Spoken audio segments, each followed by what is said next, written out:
कैसे हैं आप सब। आशा है आप स्वस्थ होंगे, मस्त होंगे, बढ़िया होंगे। मैं फिर से एक बार अपने यूट्यूब चैनल के साथ द एस फैक्टोरियल 96 अपनी एक नई रचना लेके, लेकिन उस रचना से पहले मैं हमारे श्रोताओं के नाम एक छोटा सा संदेश। आप सभी का दिल से धन्यवाद। आप सभी के प्यार और आशीर्वाद ने हमारे YouTube channel the S factorial 96 को केवल और केवल 4 दिनों के अंदर छोटी छोटी रचनाओं से ही सब्सक्राइबर्स की संख्याओं में शतक के पार कर दिया।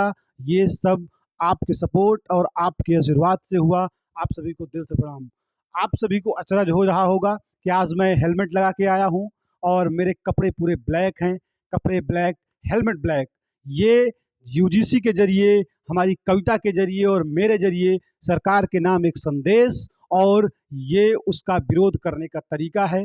ये काला रंग हेलमेट लगाने का मेन रीज़न केवल इतना सा है कि पता नहीं कौन सी आफत हमारे सरकार के द्वारा हमारे सर पे गिर जाए, तो इसीलिए मैंने अपना सर बचाने के लिए हेलमेट लगा लिया है। आप क्या लगा सकते हैं, आप देख लीजिए। और मैं चाहूँगा कि किसी भी आफत से हमारा कोई भी हिंदुस्तानी न गुजरे और वो हेलमेट का प्रयोग करके अपने सर को ज़रूर बचाए, क्योंकि जान है तो जहान है। तो चलिए हम आप सबको अपनी कविता से जोड़ते हैं। एक ऐसी कविता जिसका नाम है यूजीसी, यूनिवर्सिटी ग्रांट कमीशन। एक ऐसा विधेयक जो हमारी भारत सरकार के द्वारा एक आफत बना के हमारे सर पे फेंक दिया गया है, इसीलिए मैंने हेलमेट लगा लिया। आप क्या लगाएंगे कमेंट में ज़रूर बताइएगा। तो चलिए हम अपनी कविता शुरू करते हैं। मैं यहाँ से सुर ताल लय के साथ शुरू करूँगा, क्योंकि आज की कविता बहुत ही रोचक, जानदार, ज़बरदस्त है। और आप भी वहाँ से मैं ये चाहूँगा सुर ताल के साथ इसको जरूर गुनगुनाएं। तो चलिए शुरू करते हैं। हटा दो ना ये यूजीसी, नहीं तो हम टूट जाएंगे। हटा दो ना ये यूजीसी, नहीं तो हम टूट जाएंगे। कौन टूट जाएगा? ब्राह्मण, बनिया, जर्नल, ओबीसी, मुस्लिम। शुरू करते हैं। हटा दो ना ये यूजीसी, नहीं तो हम टूट जाएंगे। हमारा कुछ न बिगड़ेगा, आप कुर्सी से छूट जाएंगे। कौन छूटेगा? मोदी जी। हमारा कुछ न बिगड़ेगा, आप कुर्सी से छूट जाएंगे। हटा दो ना ये यूजीसी, ये तेरी नीति और तेरी ये एससी एसटी कालम, ये तेरी नीति और तेरी ये एससी एसटी कालम, ये सब नियम लगा कर फिर हमें सब लूटने आएंगे। हटा दो ना ये यूजीसी, नहीं तो हम टूट जाएंगे।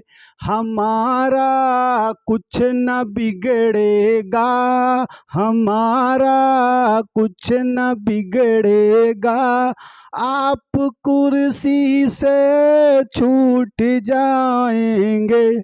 ये तुमने खुद ही कर डाला या तुमसे हो गई गलती, ये तुमने खुद ही कर डाला या तुमसे हो गई गलती। अभी इसको सुधारो तुम, नहीं तो हम रूठ जाएंगे। हटा दो ना ये यूजीसी, नहीं तो हम टूट जाएंगे। हमारा कुछ न बिगड़ेगा, आप कुर्सी से छूट जाएंगे। सामान्य के है पड़ा पीछे, सामान्य के है पड़ा पीछे, जमाना है पड़ा सारा, बाभन के जान के पीछे जमाना है पड़ा सारा। फिर तो अच्छा ही होगा कि, फिर तो अच्छा ही होगा कि हम किसी और को लाएंगे।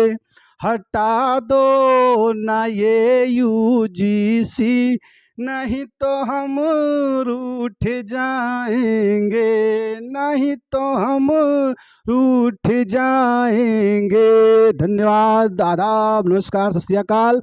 कैसी लगी आपको ये रचना, और आप कमेंट में ज़रूर बताइएगा। ये रचना भारत सरकार के नाम समूचे हिंदुस्तान की तरफ से, हिंदुस्तानियों की तरफ से एक संदेश है कि आप ऐसा काम ना करें, जिस काम के लिए आपको लाया गया है आप वही करें। आप ऐसा कोई काम मत करिए जो विगत 70 सालों से होता आया है। 70 साल पहले हिंदुस्तान के नेताओं की एक गलती, जिसका नाम है SC ST, जिसके जरिए हिंदुस्तान की जनता को तोड़ने का काम किया गया, और उसका प्रभाव ये रहा कि हमारे दलित से हमारा कुछ वर्ग दूर होता चला गया। और उसका प्रभाव इतना सा है कि आज हमारे दलित भाई हमसे टूट चुके हैं और हम अपने दलित भाइयों से टूट चुके हैं। हकीकत आज के हिंदुस्तान की यही है। नेता नेता सब कुछ कहता, लेकिन नेता कभी किसी का ना होता। तब मुझे एक रचना याद आ रही है, केवल एक लाइन की है कि यहाँ हर कदम कदम पे नेता बदले रंग, जिसको ना काम करने का पता है ना काम करने का ढंग। तो मैं सबसे एक ही अनुरोध करूँगा कि इस यूजीसी का आप विरोध करें, वरना एक दिन हिंदुस्तान की हालत ऐसी होगी कि किसी दलित भाई को अगर रोड के किनारे कुछ होता रहेगा तो एक अन्य वर्ग उसको इसलिए नहीं बचाएगा कि हम इसको बचा के क्या ही करेंगे। शायद ये बचने के बाद हमारे ऊपर SC ST लगाए, हमारे ऊपर यूजीसी लगाए, और एक दलित भाई, एक अन्य संप्रदाय, एक अन्य वर्ग का इंसान किसी के लिए कुछ इसलिए नहीं करेगा कि शायद ये बच जाएगा तो मेरा शोषण करे, मुझे मेरे अधिकारों से वंचित कर दे। तो सरकार को यूजीसी ना लाके एक ऐसा नियम लाना चाहिए कि समाज के किसी भी वर्ग, चाहे वो दलित हो, ब्राह्मण हो, ठाकुर हो, बनिया हो, हिंदू हो, मुस्लिम हो, किसी के साथ कोई अन्याय ना हो, क्योंकि भारत सबका है, सब भारत के हैं। तो एक बार प्रेम से आप सभी जहां हैं जैसे हैं वहीं से बोलेंगे, जय हिंद, जय भारत, जय भीम, जय भवानी।